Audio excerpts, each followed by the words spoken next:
Kamu miskin nggak? Iya, Miskin. saya mengakui. Kenapa miskin? Pengen hidup bergaya, sekolah harus ada perpisahan. Terus misalnya bapak juga ngebalik minta pajak sama saya, padahal kan saya miskin. Apakah Bukan minta pajak, saya balik. Anda Iya. miskin, tapi jangan sok kaya. Orang miskin tuh prihatin membangun masa depan. Seluruh pengeluaran ditekan, digunakan untuk yang positif. Bisnis, pengembangan diri. Lah ini rumah nggak punya, tinggal di bantaran sungai. Astagfirullahaladzim, sudah miskin, sombong, degil lagi.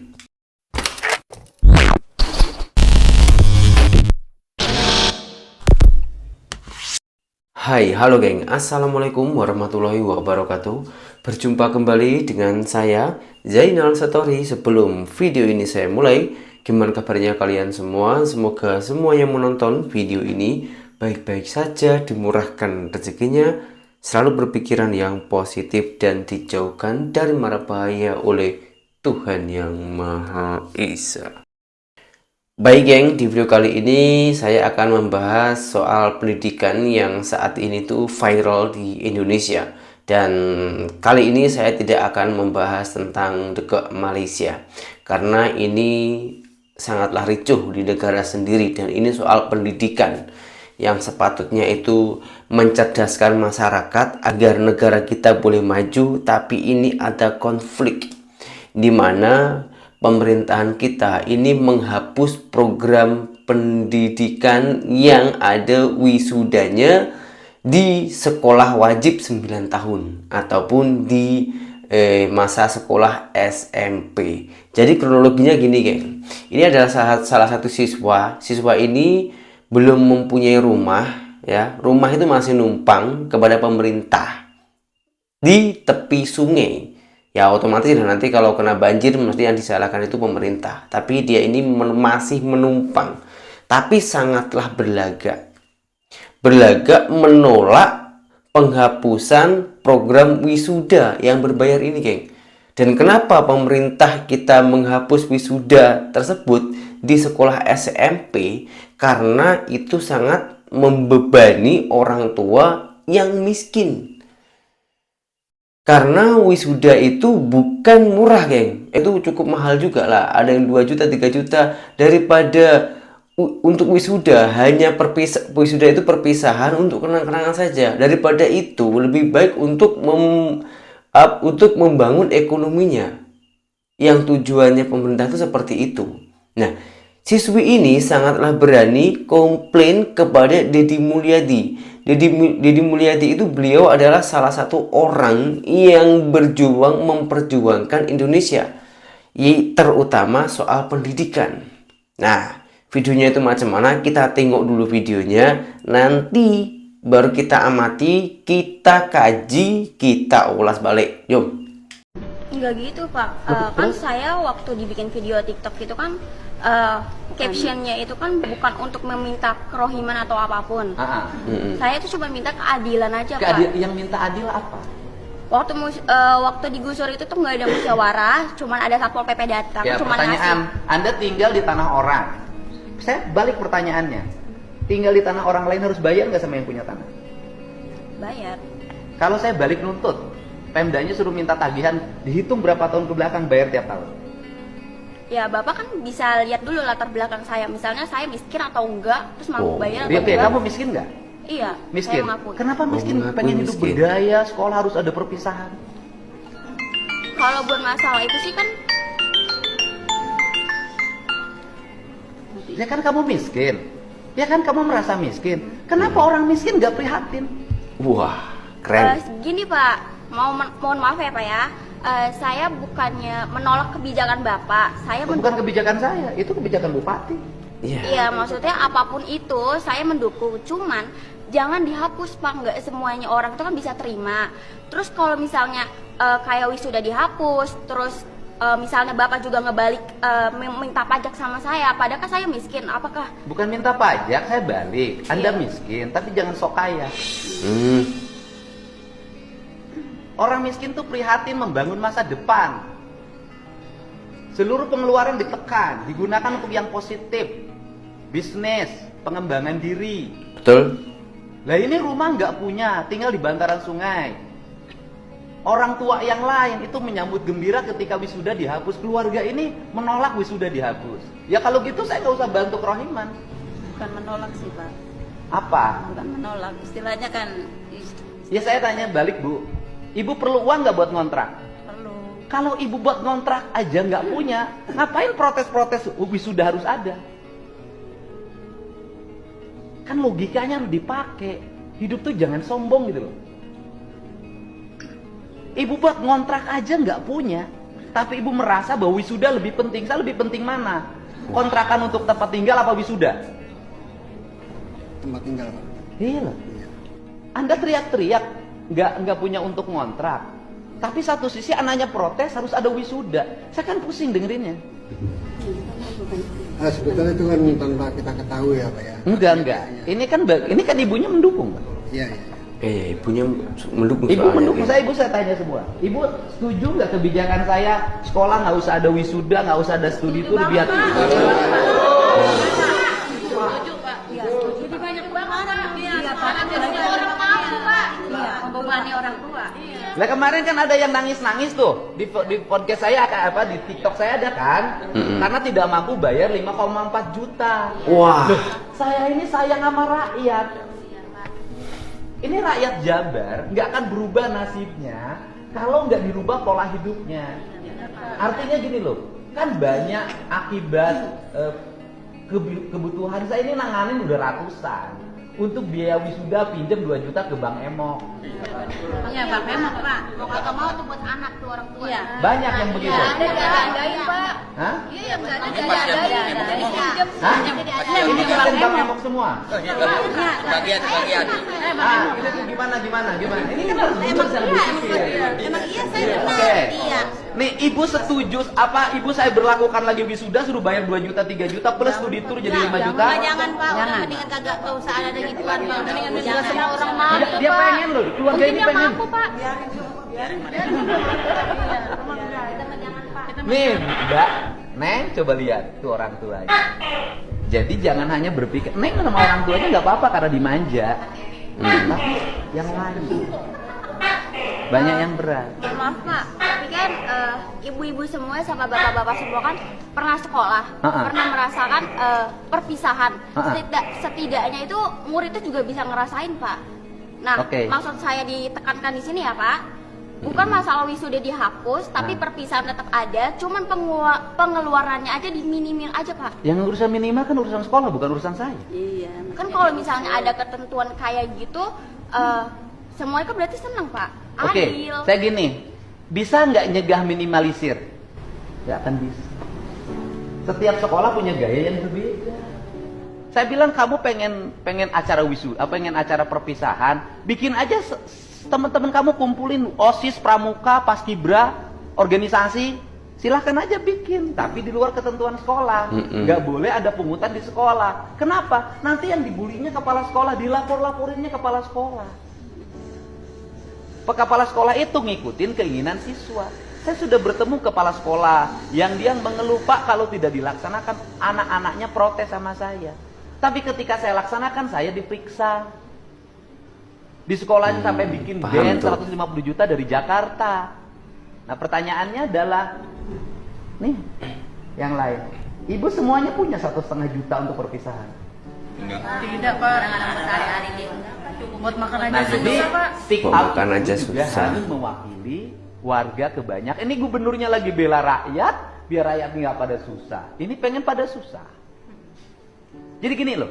Jadi kenapa tidak mendapat sambutan positif dari netizen speak up-nya? Karena netizennya jadi aneh.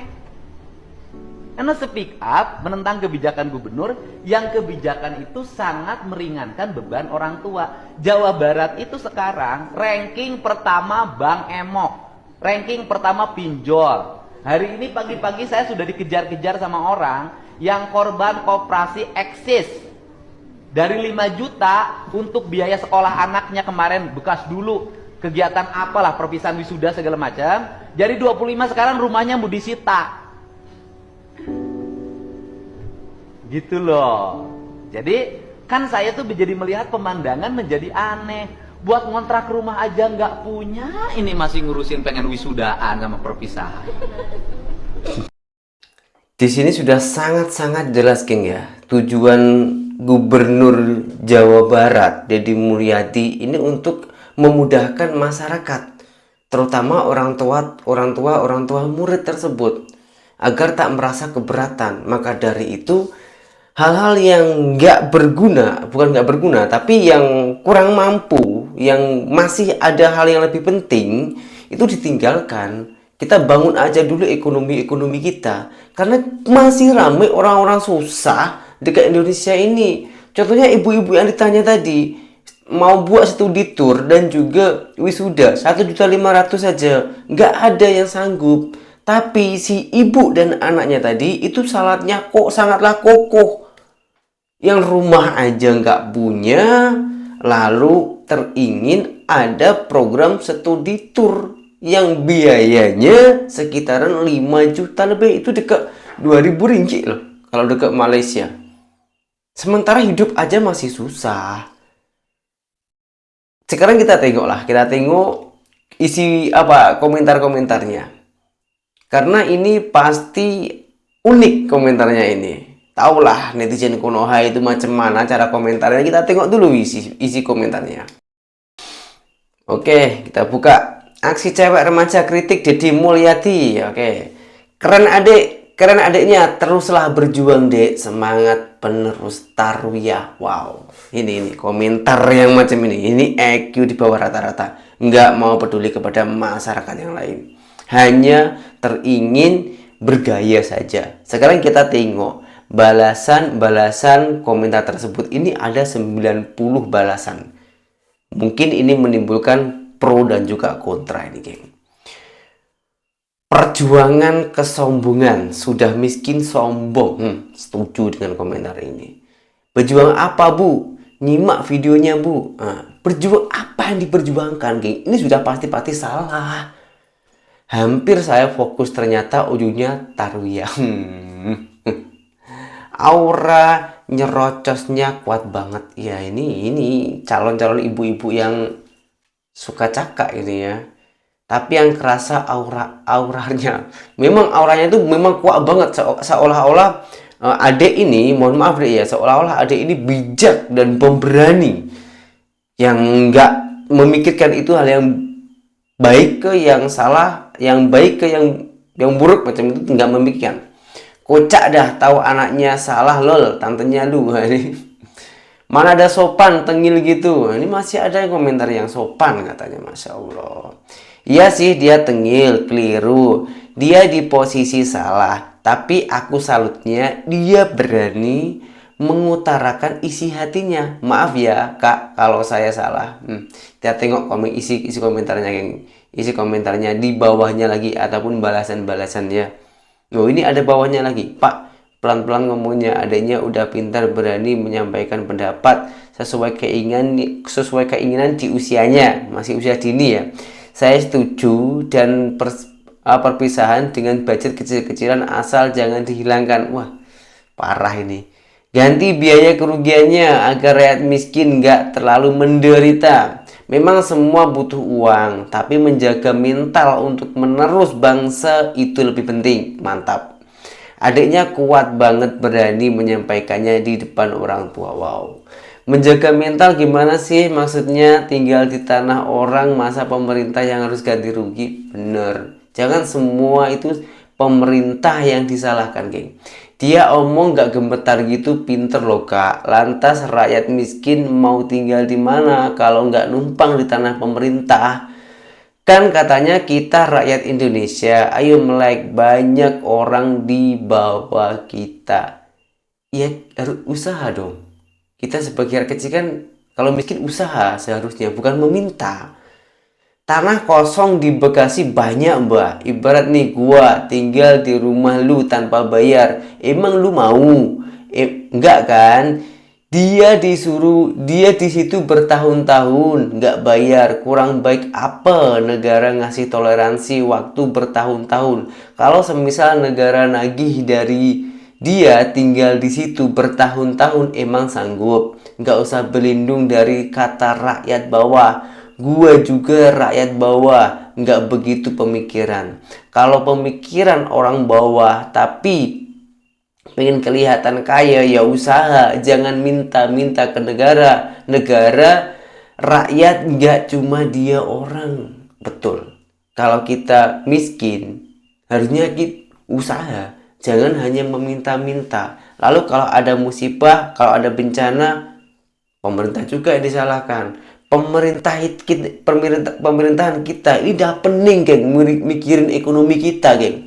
Dah memikirkan rupiah kita ini anjlok, memikirkan kemajuan Indonesia, memikirkan pendidikan, kesehatan, banyak ratusan juta jiwa di Indonesia ini yang wajib dipikirkan oleh pemerintahan kita. Ditambah lagi orang-orang yang macam ini. Kita sebagai rakyat kecil yang sepatutnya itu support dari pemerintahan kita. Apabila ada yang kurang baik, kita perbaiki. Sadar diri masing-masing, perbaiki dulu. Jangan suka-suka mengkritik seolah-olah kamu berani, seolah-olah kamu pandai, nggak gemeteran, mempunyai mental kuat, sementara itu salah. Ini ada lagi video yang berikutnya. Ini video kelanjutannya, geng, ya, tapi beda orang, tentang Gubernur Deddy Mulyadi juga terhadap siswa. Indonesia memberikan bantuan kepada pendidik yang berupa PIP, ya, program Indonesia Pintar. Program Indonesia Pintar itu khusus untuk rakyat miskin agar boleh melanjutkan sekolahnya. Di situ mendapatkan bantuan yang berupa uang dan kemudahan dan lainnya. Tapi anehnya, ini ada salah satu anaknya PNS, pegawai negeri sipil. Meskipun dia orang ini udah pensiun, tapi kan masih mendapatkan pensiunan. Otomatis nggak mungkin dong kalau ini benar-benar miskin tapi mendapatkan PIP. Ini dari mana? Kita tengok dulu video ini. Namanya siapa? Nama saya Hanifah. Oke, Hanifah. Orang tuanya siapa namanya? Pak Sumardani sama saya. Sumardani. Pak Sumardani kerjanya apa? PNL itu belinya di BKKBN. Kamu PNS, bapaknya? Di BKKBN. Ya, ASN. Iya. Dapat PIP. Iya. Kok ASN bisa dapat PIP? Gak tahu. Ketawain, geng, sama Kamu tahu Deddy nggak Mulyadi. tujuan PIP apa sih? Program Indonesia Pintar, ya kan? Kita lihat dulu. PIP, Program Indonesia Pintar, merupakan bantuan berupa uang tunai, perluasan akses dan kesempatan belajar dari pemerintah yang diberikan kepada peserta didik yang berasal dari keluarga miskin atau rentan miskin untuk membiayai pendidikan. Kamu kenapa mau nerima? Kita nggak dibolehin nolak ya? Wah. Harusnya orang tua kamu nolak loh. Nah, ini buat orang tua ya yang merasa sudah mampu, sorry geng, tidak kekurangan. Jangan menerima PIP, jangan menerima bantuan. Kasih kepada orang yang benar-benar memerlukan, karena masih banyak orang-orang di Indonesia ini yang lebih memerlukan. Ini serupa aja kita beli BBM yang subsidi dan non subsidi, karena ramai juga yang bawa mobil-mobil mewah, kereta-kereta bagus itu belinya Petralite bukan Petramax. Itu salah satu mental-mental yang serakah menurut saya. Mohon maaf ya, ini menurut saya. Jadi semua itu disadarkan kepada masyarakat dulu. Kalau masyarakat sudah memberikan kesadaran masing-masing, lalu pemerintah itu untuk mengaturnya itu sangatlah mudah. Bahkan koruptor pun akan berkurang. Kita ambil dari hal yang kecil aja, macam buang sampah. Itu masih ramai yang berserakan. Sungai yang harusnya itu dilarang, dan di situ sudah ada kalimat ataupun ayatnya dilarang buang sampah di sungai, tapi masih ramai juga, degil juga. mohon maaf, bukan saya ini mengkritik, bukan, tapi kita sama-sama belajar untuk menyadarkan diri. Saya pun juga orang Indonesia, saya pun juga masih banyak kesalahan-kesalahan di Indonesia ini. Tapi apa salahnya kita jom baju bersama, kita sadar diri bersama-sama, kita contoh negara-negara lain yang dah maju dan macam itu. Macam di video yang di awal tadi, Bapak Deddy Mulyadi sudah mengatakan jangan kaitkan studi tour ataupun wisuda di sekolah SMP. Kalau mau buat dengan kawan-kawan aja nggak masalah, tapi jangan dikaitkan dengan sekolah. Nanti takutnya ada yang salah paham. Nah, kecuali kalau di university ataupun kuliah itu nggak masalah, karena university itu kan orangnya sudah dewasa, otomatis ekonominya pun sudah lumayan, dan university itu bukan sekolah wajib 9 tahun gitu ya. Jadi mohonlah kita diberi kesadaran diri, jadi agar Indonesia ini boleh maju bersama, karena Indonesia ini masih penuh dengan pembangunan. Jadi jangan sombong. Saya muak dengan kesombongan macam ini. Astagfirullahaladzim. Terlampau saya cakap lagi ya. Oke geng, sekian terima kasih dari saya. Apabila ada kurang ataupun ada salah ataupun yang kurang sopan dari tutur kata saya minta maaf sebanyak-banyaknya. Assalamualaikum warahmatullahi wabarakatuh. Bye bye.